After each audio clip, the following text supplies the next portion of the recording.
नमस्कार दोस्तों।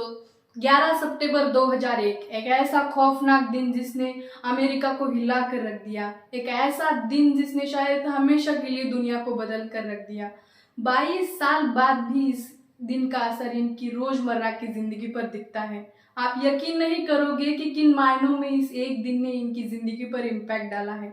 आइए आज की इस वीडियो में जानने की कोशिश करते हैं। Today, our fellow citizens, our way of life, our very freedom came under attack in a series of deliberate and deadly terrorist acts. Of the Pentagon. The Pentagon has been evacuated and the White House is hit. Now this is what it looked like moments ago. 11 सितंबर सुबह का समय था। America airlines की flight 11 take off करती है Boston की international airport से। इस फ्लाइट की डेस्टिनेशन है लॉस एंजल्स। करीब 92 लोग इसमें बैठे हैं, जिनमें से 11 क्रू मेंबर्स हैं और 81 पैसेंजर्स हैं। फ्लाइट टेक ऑफ होने के 15 मिनट बाद पता चलता है कि इन 81 पैसेंजर में से 5 हाईजैकर्स हैं। ये हाईजैकर्स प्लेन को हाईजैक कर लेते हैं, पैसेंजर्स को ओवरपावर करके जबरदस्ती कॉकपिट में घुसते हैं। इनमें से एक इंसान है मोहम्मद अत्ता, जो ट्रेंड है as a pilot. By nationality एक इजिप्शियन है और 33 साल का है। ये पायलट और को पायलट से प्लेन का कंट्रोल छीनता है और प्लेन को सीधा वर्ल्ड ट्रेड सेंटर की ओर उड़ाता है। वर्ल्ड ट्रेड सेंटर दोस्तों उस वक्त की बड़ी ही मॉन्यूमेंटल हिस्टोरिक बिल्डिंग थी अमेरिका में, और ये एक समय में एक दुनिया की सबसे ऊंची बिल्डिंगें हुआ करती थी। ये न्यूयॉर्क की शान थी। वर्ल्ड ट्रेड सेंटर का जो नॉर्थ टावर था उसमें ले जाकर क्रैश कर दिया जाता है हाईजैकर्स के द्वारा। What is that? Somebody hit the World Trade Center or the It's a trade Yes, the center. World Trade Trade Center. center. It's 8:52 here in New York. I'm Bryant Gumbel. We understand that there has been a plane crash on the southern tip of Manhattan. You're looking at the World Trade. Crash होता है सुबह के 8:46 पर, और उस वक्त के USA president थे जॉर्ज बुश। वो इस समय में फ्लोरिडा के स्कूल को घूमने जा रहे थे, रास्ते में थे, और उनके जो white house chief of staff है उन तक ये जब खबर पहुंचती है इस क्रैश की, तो वो बुश को बताते हैं, लेकिन बुश को यकीन नहीं होता। वो कहते हैं कि ये तो अनबिलीवेबल है कि ऐसा कोई कर भी सकता है। वो कहते हैं कि श्योरली वो जो पायलट है उसे कोई हार्ट अटैक आया होगा, तभी ये इस बिल्डिंग में क्रैश कर दिया, नहीं तो ऐसे कैसे हो सकता है। Sir, it appears a small twin-engine prop plane crashed into one of the towers at the World Trade Center in New York City. Our collective response was, oh, what a horrible accident. The pilot must have had a heart attack or something. कि सिर्फ 17 minute बाद पता चलता है कि United airlines की flight 175 को भी हाईजैक कर लिया जा चुका है 5 हाईजैकर्स के द्वारा। एक बार फिर से ये हाईजैकर्स पायलट्स को ओवरपावर कर देते हैं और प्लेन का कंट्रोल छीनते हैं। क्योंकि सिर्फ 17 मिनट बाद पहले क्रैश के ये हाईजैकर्स एक बार फिर से वर्ल्ड ट्रेड सेंटर की ओर इशारा कर देते हैं और साउथ टावर में प्लेन को ले जाकर क्रैश कर देते हैं। दूसरा क्रैश दूसरे टावर में।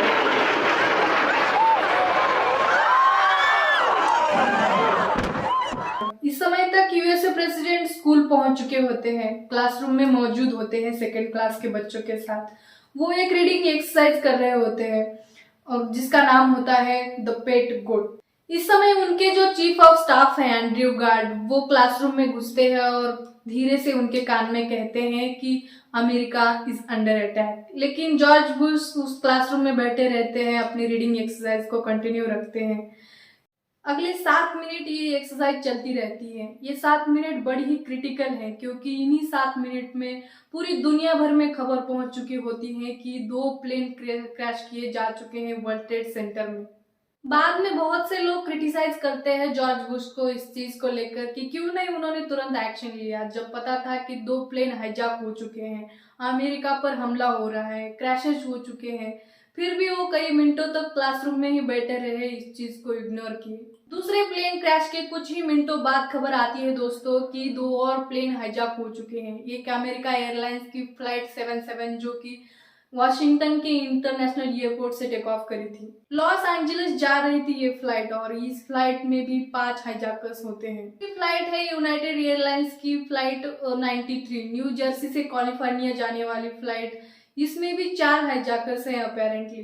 दोनों फ्लाइट्स को टर्न कर दिया जाता है वॉशिंगटन डीसी की तरफ। वॉशिंगटन डीसी दोस्तों कैपिटल है यूनाइटेड स्टेट्स ऑफ अमेरिका की। वॉशिंगटन डीसी के थोड़ी सी ही बाहर मौजूद है डिपार्टमेंट ऑफ डिफेंस की हेडक्वार्टर की बिल्डिंग, जिसे नाम दिया जाता है द पेंटागन। पेंटागन भी अपने आप में एक बहुत ही आइकॉनिक बिल्डिंग है दोस्तों। फ्लाइट 77 को ये हाईजैकर्स इसकी तरफ मोड़ देते हैं और फ्लाइट 77 को इस पेंटागन की बिल्डिंग में क्रैश कर देते हैं। Oh my goodness. Oh my goodness. We're looking at a live picture from Washington, and there is smoke pouring out of the Pentagon. It would appear that there has been another major explosion, this one in the nation's capital. इस point of time तक तीसरे crash के बाद USA की airbase को shut down किया जा चुका है। हवाई जहाज जितने भी हवा में मौजूद थे उन सबको ऑर्डर दिया जा चुका है कि वो लैंड कर दे अपने अपने नियरेस्ट एयरपोर्ट पर। 9:39 AM पर ये तीसरा क्रैश होता है पेंटागन की बिल्डिंग में, जिसकी वजह से काफी हद तक पेंटागन बिल्डिंग का हिस्सा डिस्ट्रॉय हो जाता है। 9:59 AM पर साउथ टावर में जो प्लेन क्रैश हुआ था, जिसकी वजह से भयंकर आग लग गई थी बिल्डिंग में। आग की वजह से और क्रैश की वजह से बिल्डिंग का जो स्ट्रक्चर था वो कमजोर हो गया और इसी समय में पूरी बिल्डिंग ही कोलैप्स कर गई। साउथ टावर नीचे गिर गया। Collapse. We're showing you this is the collapse, ladies and gentlemen, on videotape. The collapse that just happened. Unbelievable. इसी बीच चौथे हाईजैक प्लेन का डर सबको लगने लगा कि यूनाइटेड एयरलाइंस की फ्लाइट 93 जो चौथा प्लेन था हाईजैक होने वाला, लोगों को डर लगने लगा कि ये कहां पर हाईजैकर्स क्रैश करवाएंगे इस प्लेन को। ये सस्पेक्ट किया गया कि ये प्लेन एक्चुअली में क्रैश करवाया जाएगा व्हाइट हाउस या फिर यूएस के कैपिटल में। व्हाइट हाउस बहुत ही इंपॉर्टेंट जगह है दोस्तों, क्योंकि वहां पर यूएसए प्रेसिडेंट का रेजिडेंट है, यूएसए प्रेसिडेंट रहते हैं वहां पर। और यूनाइटेड स्टेट कैपिटल बिल्डिंग भी यूएसए फेडरल गवर्नमेंट की लेजिस्लेटिव सीट है। तो ये सस्पेक्ट किया गया कि चौथे प्लेन का टारगेट व्हाइट हाउस या फिर कैपिटल हिल की बिल्डिंग हो। दूसरी तरफ हवाई जहाज में जो लोग मौजूद थे जब प्लेन हाईजैक हुआ, तो इनमें से कुछ लोगों ने अपने फोन्स को टर्न ऑन कर दिया। इन्हें फोन कॉल्स आने लगी अपने फैमिली मेंबर्स की, और जिन्होंने इन्हें बताया कि क्या एक्चुअली में क्या हो रहा है अमेरिका में। 3 प्लेन क्रैश किए जा चुके हैं, वर्ल्ड ट्रेड सेंटर पर अटैक हो गया है और वर्ल्ड ट्रेड सेंटर कोलैप्स भी किया जा चुका है। जल्द ही इस प्लेन में बैठे पैसेंजर्स ने ये रियलाइज कर लिया कि क्या हो रहा है यहाँ पर, इनका प्लेन भी हाईजैक हो चुका है, बाकी प्लेन की तरह इसे भी क्रैश करवाया जा सकता है। इनके सामने ज्यादा कोई ऑप्शंस नहीं थे, पर इन लोगों ने दोस्तों हिम्मत दिखाई उन हाईजैकर्स से लड़ने की। इन लोगों ने फाइट बैक करना शुरू कर दिया उनके सामने और प्लेन में हल्ला मच गया।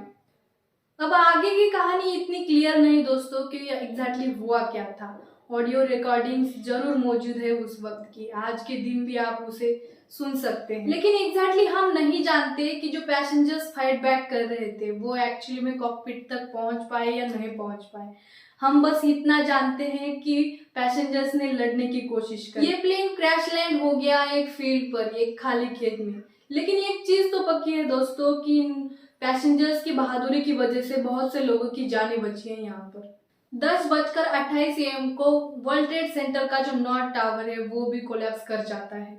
जब तक ये खौफनाक सुबह दोपहर में बदलती है अमेरिका के लिए, पता चलता है कि 3000 से ज्यादा लोग मारे गए हैं और 6000 से ज्यादा लोग इंजर्ड है। कई पेंटागन्स में मारे गए तो कई वर्ल्ड ट्रेड सेंटर में, तो कई लोग प्लेन्स में। इस हमले के पीछे ये सस्पेक्ट किया जाता है कि ओसामा बिन लादेन और टेररिस्ट ग्रुप अल कायदा रिस्पॉन्सिबल है। लेकिन इस 9/11 अटैक के कुछ ही दिनों बाद ओसामा बिन अपनी स्टेटमेंट देता है कि मैं इसमें रिस्पॉन्सिबल नहीं हूँ। लेकिन 2004 के बाद एक पब्लिक टेप रिकॉर्डिंग जारी की जाती है ओसामा बिन लादेन के द्वारा, जिसमें वो सारी एक्नॉलेज लेता है इस हमले की। ओसामा अपनी तरफ से जस्टिफिकेशन देता है कि इन हमलों को कराने के पीछे अलकायदा के कई मोटिवेशंस थे। यूएसए जो मिडिल ईस्ट में इंटरफेयर करने लग रहा था, इजराइल को सपोर्ट करने लग रहा था यूएस, लेबनान में जो हो रहा था मुस्लिम के अगेंस्ट उसे सपोर्ट करने लग रहा था। ऐसे कई रीजंस ओसामा बिन लादेन के द्वारा लिस्ट किए जाते हैं। वो कहता है कि इसलिए हमने अटैक किया अमेरिका पर।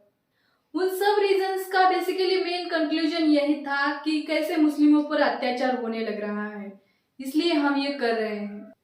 9/11 कमीशन रिपोर्ट एक पाकिस्तानी टेररिस्ट खालिद मोहम्मद शेख को प्रिंसिपल आर्किटेक्ट बताती है इन हमलों का। यही इंसान इन्वॉल्व था 1993 वर्ल्ड ट्रेड सेंटर के बॉम्बिंग में। इसको और बाकी 4 एक्यूज लोगों को गुआंतानामो बे जेल में डाला जाता है। दूसरी तरफ ओसामा बिन लादेन को फाइनली मार दिया जाता है मई 2011 में।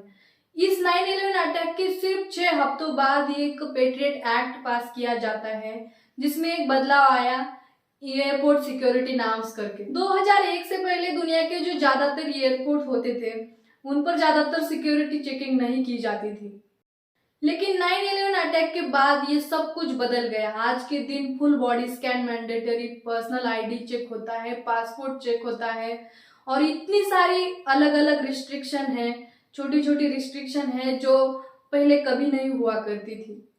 ओसामा ने हमला करने के पीछे एक्सक्यूज यूज किया था कि यूएसए बहुत इंटरफेयर करता है मिडिल ईस्टर्न कंट्रीज में, लेकिन 9/11 के बाद ये चीज और भी ज्यादा देखने को मिलती है। 9/11 के बाद यूएसए अफगानिस्तान में इन्वेजन करता है इन्हीं टेररिस्ट ग्रुप को सीक आउट करने के लिए, जिसकी कहानी आज तक हम होते हुए देख रहे हैं। हालांकि ओसामा बिन लादेन को जरूर मार दिया जाता है, लेकिन ट्रिलियंस ऑफ डॉलर्स खर्च होते हैं यूएसए टैक्सपेयर के। बहुत से यूएसए सोल्जर्स की जाने जाती हैं। इसके अलावा यूएसए इराक में भी इनोवेट करता है। तो इस पूरी कहानी में एक सिंपल सा लेसन दिखता है यहाँ पर, extremism bits is extremism. Osama ने कहा था कि मैं रिवेंज ले रहा हूँ जो यूएसए ने किया उसके बदले। अब जब ओसामा ने किया तो यूएसए कहता है कि अब मैं रिवेंज ले रहा हूँ जो ओसामा ने किया उसके बदले। वहां अफगानिस्तान में इनोवेट करके, इराक में इनोवेट करके वहां के कुछ बेगुनाह लोगों को मार दिया जाता है। तो ये कहानी है एक के बदले एक। ये कहानी हमेशा कंटिन्यू रहती है, एंडलेस डाउनवर्ड स्पाइरल है ये, इसका कोई एंड नहीं है। एक टेररिस्ट मारा जाता है, वहां दूसरा टेररिस्ट पैदा किया जाता है, इसका कोई एंड नहीं है। तो आज की इस वीडियो में बस इतना ही दोस्तों, मिलते हैं फिर अगले वीडियो में। बहुत बहुत धन्यवाद।